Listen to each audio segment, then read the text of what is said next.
नमस्कार, स्वागत है आपका पीओ भारत पर। देखिए, इस वक्त राजधानी पटना का माहौल एकदम गर्मा चुका है। बीपीएससी छात्रों का आंदोलन हम आपको सीधे दिखा रहे हैं। आप मेरे पीछे ठीक देख पाएंगे कि किस तरीके से डंडे के जरिए, ताकत के जरिए नीतीश कुमार की सरकार बीपीएससी छात्रों पर कहर बरपा रही है। छात्रों को खदेड़ा गया, छात्रों को एक तरह से कैद करने का प्रयास भी किया जा रहा है बिहार सरकार की तरफ से। आप देख पाएंगे कि यहाँ तमाम पुलिस बल के कर्मचारी तैनात हैं। आगे भी आप देखेंगे घेराबंदी की गई है। आप मेरे ठीक पीछे अगर देखेंगे तो बीपीएससी के तमाम छात्र मजबूर हैं। किस तरीके से आप देखिए, जेल की तरह इसको तब्दील किया गया है ताकि छात्र कूच ना कर पाए, छात्र आगे ना बढ़ पाए। बीपीएससी छात्रों की कई मांगे हैं और इन मांगों को लेकर पिछले 7 दिनों से ये लोग धरने पर हैं। आज मुझे लगता है 8वां दिन है। इस 8वें दिन में बहुत कुछ हो गया है इन छात्रों के साथ। सोचिए, इस सर्दी में हम अपने घर में भी आराम से नहीं बैठ पाते हैं, ऐसे में इन छात्रों को सड़कों पर उतरना पड़ता है, रात भर यहाँ आना पड़ता है, बैठना पड़ता है। आखिर इन छात्रों की गलती क्या है? इन छात्रों की क्या ऐसी मांग है, क्या ऐसी समस्या है जो नीतीश कुमार चुनावी साल आने के बावजूद पूरा नहीं कर रहे हैं? आखिर समस्या कहाँ आ रही है? देखिए, अंदर चलते हैं हम लोग अब और देखते हैं कि जो यहाँ पर तमाम हजारों की तादाद में छात्र कैद किए गए हैं एक तरह से, वो क्या कह रहे हैं। आप देख पाएंगे कि ये जो गर्दनी बाग का इलाका है, जब जब धरना यहाँ पर होता है, इस इलाके को पूरी तरह से सील कर दिया जाता है। अब बीपीएससी छात्रों को भी एक तरह से यहाँ पर ऐसे ही कैद किया गया है। अब इन छात्रों को कैद करके क्या नीतीश कुमार करना चाहते हैं? देखिए, यहाँ पर आपको सबसे पहले यहाँ की तस्वीर दिखाते हैं। देखिए, यहाँ पर कितने बड़े बड़े गेट लगाए गए हैं। आप जरा नजर डालिए, कितने बड़े बड़े गेट लगाए गए हैं और यहाँ पर आप देखिए तमाम छात्र जुटे हुए। सीधे आप आगे आपको ले चलते हैं और कुछ छात्रों से बातचीत भी कर लेते हैं। यहाँ पे जो छात्र जमा है, आइए। आप देखिए कि इस आंदोलन में ना सिर्फ छात्र बल्कि बड़ी संख्या में छात्राएं भी पहुंची हैं। अलग अलग कोचिंग संस्थानों में पढ़ने वाली छात्राएं अपनी मांगों को लेकर पहुंची हुई हैं। जो यहाँ छात्र जमा है, कुछ लोगों से बात कर लेते हैं। क्या नाम है आप लोगों का? हाँ जी भैया, क्या नाम है आपका? नंदन कुमार। अच्छा, आप लोग 7-8 दिन हो चुके हैं यहाँ पर जुटे हुए हैं। एक बात उठाइए ना, क्यों मैडम, बात क्यों लेकर उठाइए ना कि आप रिजल्ट कैसे दीजिएगा। हाँ। हम मानते हैं कि ठीक है, पेपर लीक नहीं हुआ, लेकिन आप रिजल्ट कैसे दीजिएगा? 2 एग्जाम, 1 क्वेश्चन पेपर, किस आधार पर रिजल्ट दीजिएगा? आप कह रहे हैं कि सरकार आपकी मांग नहीं सुन रही है। यहाँ पे देखिए। अच्छा, देखिए ये सबूत दिखा रहे हैं। एक और सबूत है, देखिए यहाँ पे। जैसे क्वेश्चन क्या था, एशिया क्षेत्र से प्रतिष्ठित गोल्डमैन पर्यावरण पुरस्कार 2024 के विजेता कौन है? क्यूआर कोड कहाँ है? आलोक शुक्ला। हो गया? एक क्वेश्चन के साथ नहीं है मैडम। देखिए ना, सूक्ष्म जीवों द्वारा कार्बनिक पदार्थों को तोड़ने की प्रक्रिया क्या कहलाती है? आंसर क्या? अपघटन। क्यूआर कोड अपघटन के सामने और दिखाते हैं आपको। सबसे पहले इस बार का लोकसभा में जो सैंपल जनजाति है, यहाँ पे दिखाएंगे, यहाँ पे फोकस कीजिए सर। सैंपल जनजाति जो है सर, पहला बार जो वोट दिया था, कहाँ दिया था? अंडमान निकोबार में। क्यूआर कोड कहाँ है? अंडमान निकोबार। 1 मिनट और है मेरे पास। शाहजानंद सरस्वती ने किस समाचार पत्र को प्रकाशित किया था? लोक संग्रह। क्यूआर कोड लोक संग्रह। यानी कि किसी न किसी क्षेत्र को इंडिकेट किया जा रहा था कि ये क्यूआर कोड है, आप वहाँ पे आंसर टिक कीजिए बस। देखिए, बीपीएससी के छात्र सबूत लेकर खड़े हैं यहाँ गर्दनी बाग में, लेकिन क्या करना इन सबूतों का? सरकार को कुछ फर्क ही नहीं पड़ता है। आपसे ये जानना आप लोगों से यही जानना चाह रहे थे। 7 दिन हो गए, 8 दिन, कितने दिनों से आप लोग यहाँ पर मौजूद है? 9वां दिन है। 9वां दिन है आज। 9 दिन बीत चुके हैं और आप लोगों का कहना है कि पेपर लीक हुआ है, लेकिन सरकार कह रही है कि पेपर लीक नहीं हुआ। ये सरकार का कहना है। आखिर ये लीक की कहानी बिहार में कितने लंबे समय से चल रही है, ये बताने की जरूरत नहीं है, लेकिन आप लोग क्या देख पा रहे हैं? बीजेपी की बात कर लीजिए, आरजेडी की बात कर लीजिए, जदयू की बात कर लीजिए, लोजपा की बात कर लीजिए, आज आपके साथ कौन खड़ा है? कोई नहीं खड़ा है, कोई खड़ा नहीं है। सब आता है, अपना भाषण देते हैं, चले जाते हैं, कोई खड़ा नहीं। हमने सुना है कि इस आंदोलन में एक छात्र ने परेशान होकर सुसाइड की है, क्या ये सच्ची खबर है? सच्ची खबर है। क्या हुआ था उस छात्र के साथ? बीपीएससी एग्जाम दे रहा था, बार-बार तीसरा अटेम्प्ट शायद था, जो सुने हैं, इसी परेशानी के चलते सुसाइड कर लिया। इसके जिम्मेदार बीपीएससी अध्यक्ष, चेयरमैन और मुख्यमंत्री जी को बनाया गया है। सुसाइड नोट में लिखा हुआ था। ठीक है, हम थोड़ा सा यहाँ का नजारा और दिखाते चलते हैं आपको, आगे बढ़ेंगे हम लोग।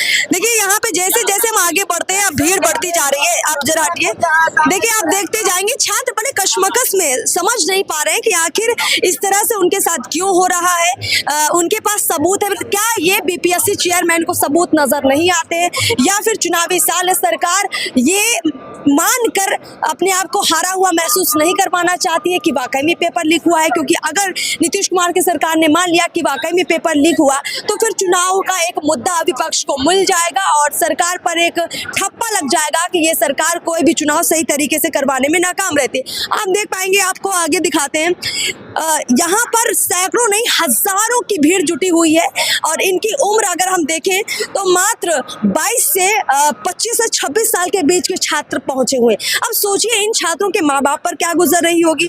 जो माँ बाप बड़ी मेहनत से पैसे कमाते हैं, बच्चों को भेजते हैं कोचिंग संस्थान, महंगी महंगी फीस भरते हैं, तैयारी करवाते हैं, पूरा पूरा साल लगाते हैं, दिन रात पढ़ाई करते हैं, और जब रिजल्ट आता है तो मालूम पड़ता है कि पेपर लीक हो गया है। अब इस माहौल में इन छात्रों का क्या भविष्य होगा? आगे आप देखेंगे काफी बड़ा प्रदर्शन हो रहा है, सब मिलकर यहाँ पर नारेबाजी कर रहे हैं, काफी शोर शराबा है। थोड़ा इसका नजारा आपको दिखाते हैं, चलिए आपको दिखाते हैं कि जब एक आवाज उठती है तो कैसे एक आवाज बुलंदी तक जाती है और किसी भी सरकार को हिलाने में वो आवाज सक्षम हो जाती है। तो आप देखेंगे कि यहाँ पर तमाम जो लोग छात्र लोग मौजूद हैं और इन छात्रों का ये आंदोलन राजधानी पटना को हिला रहा है। पिछले कल भी बीपीएससी के छात्र जब बीपीएससी कार्यालय पहुंचे थे, दफ्तर पहुंचे थे, तो उन पर लाठियां बरसाई गई थी, भांजी गई थी। छात्र हाथ जोड़ रहे थे लेकिन उन पर लाठियां बरपाई गई थी। हमारी बात सुननी पड़ेगी। क्या आपको क्या सुनाना चाहता हूँ? यही बीपी बोलिए सर। री एग्जाम के मांग के लिए हम लोग आए हैं, यहाँ भ्रष्टाचार के खिलाफ लड़ाई लड़ रहे हैं। हम लोग भ्रष्टाचार के खिलाफ लड़ाई लड़ रहे हैं। जिस तरह से पुलिस एक महिला के साथ इतना दुर्व्यवहार किया है, कल लाठी मारा है, वो बहुत ही घोर निंदनीय है। यहाँ पर महिला पुलिस होना चाहिए था, जो कि पुलिस जो इसको मारा है, बहुत ही गलत अन्याय है। सरकार को हमारी बातें भी सुननी पड़ेगी, क्योंकि स्टूडेंट को मुद्दा बनाते हैं लोग, वोट लेते हैं अपने से स्टूडेंट के हित में। एक बार भी हमारे माननीय मुख्यमंत्री नीतीश कुमार जी एक बार भी ट्वीटर भी ट्वीट नहीं किए हैं। ये धांधली क्यों हो रही है? हम लोग री एग्जाम के लिए मांग कर रहे हैं, सरकार से अपील कर रहे हैं। आज यहाँ 10 दिन से भूखे हड़ताल पर पड़ा हुआ है लोग, उनकी कानों तक आवाज नहीं जा रही है। बिहार के मुख्यमंत्री नीतीश कुमार बहरे हो गए हैं क्या? ये आक्रोश बताता है कि चुनावी साल में अब इसका असर जरूर पड़ेगा, क्योंकि जब एक छात्र आंदोलन शुरू होता है तो वो जेपी आंदोलन की तरह बन सकता है, ये किसी को नहीं भूलना चाहिए। और यहाँ पर छात्र बड़ी मुश्किल से पहुंचे हुए हैं और देखिए आपको दिखाते हैं यहाँ पर कि देखिए यहाँ पर लगातार आप प्रदर्शन की तस्वीरें देखिए। यहाँ पर किस तरीके से बड़ी तादाद में छात्र मौजूद हैं, हंगामा चल रहा है और यहाँ पर नीतीश कुमार से एक अपील है इस धरने के माध्यम से इन छात्रों की कि सरकार हमारी सुने और दोबारा से एग्जाम करवा दे। ये मांग सरकार नहीं सुन रही है, उल्टा इन छात्रों पर लाठियां बरसाई जा रही है। नहीं चलेगी। कौन तानाशाही कर रहा है आप लोगों पर? अंग्रेजों से भी बदतर कर रहे हैं। अंग्रेज अगर थे ना उस समय, तो अंग्रेज का दिल था पिघल जाता था। महात्मा गांधी जी अनशन पर बैठते थे ना, या कुछ तो 1-2 दिन में मान लेते थे अंग्रेजों। लेकिन ये आज की जो है, तो हम लोग स्वतंत्र भारत में फिर भी हम लोग के साथ ऐसे होता है, लाठीचार्ज कर दिया जाता है। अभी सत्याग्रह चल रहा है, अब बिहार छोड़ो आंदोलन चलेगा। अभी सत्याग्रह चल रहा है, मान जाओ कार्यालय, नहीं तो बिहार छोड़ो आंदोलन चलेगा। बीपीएससी कितने छात्र हैं जो इस आंदोलन में हैं? आप लोगों की संख्या कितनी? संख्या अभी हम लोग अभी आ रहे हैं, लोग आ रहे हैं अभी यहाँ पर।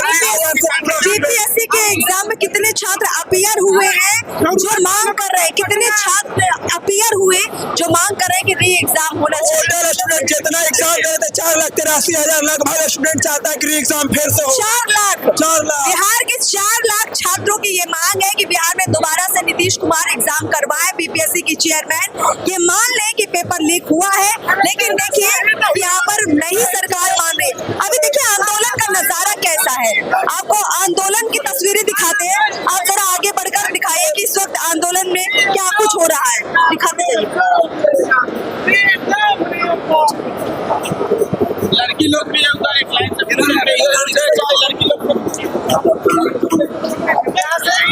हाँ हाँ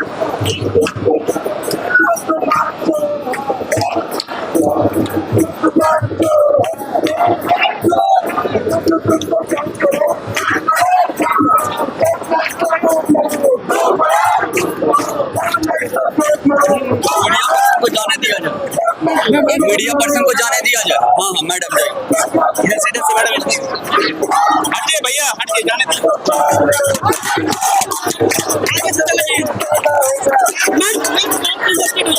हम निकल जाएंगे।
तो देखिए यहाँ पर हम देख पा रहे हैं कि रहमान सर मौजूद है जो इस आंदोलन की अगुवाई कर रहे हैं।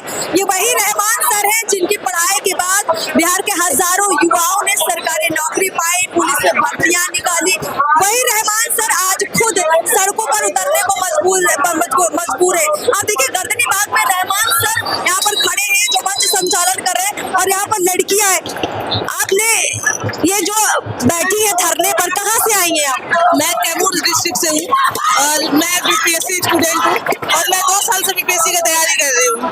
और बीपीएससी से हम लोग का एक ही डिमांड था कि एग्जाम करवाइए, क्योंकि आप सही से एग्जाम ले नहीं पाए तो आपको एग्जाम कराना चाहिए। एक सेंटर ही को हम लोग ने तो उस पर फंसे हुए हैं, कहीं पे भी लीक होता है पेपर तो बच्चे हर जगह के असंतुष्ट होते हैं। तो आपको करना चाहिए कि एक सेंटर नहीं हर सेंटर का आप एग्जाम करवाइए, लेकिन ये करवा नहीं रहे थे। तो हम लोग से अब बीपीएससी आयोग से तो कोई उम्मीद नहीं रह गई है, अब रह गई है तो बस एक सीएम से, और सीएम जी से और यही अनुरोध है कि बच्चियों का एक बात मानिए और एग्जाम करवाइए, बस यही हमको चाहिए। और हाँ, और जिस पे भी बिहार की बच्चियों पे लाठीचार्ज किया है वो भी बिहार पुलिस उस पर कार्रवाई होनी चाहिए, बस हमको यही चाहिए।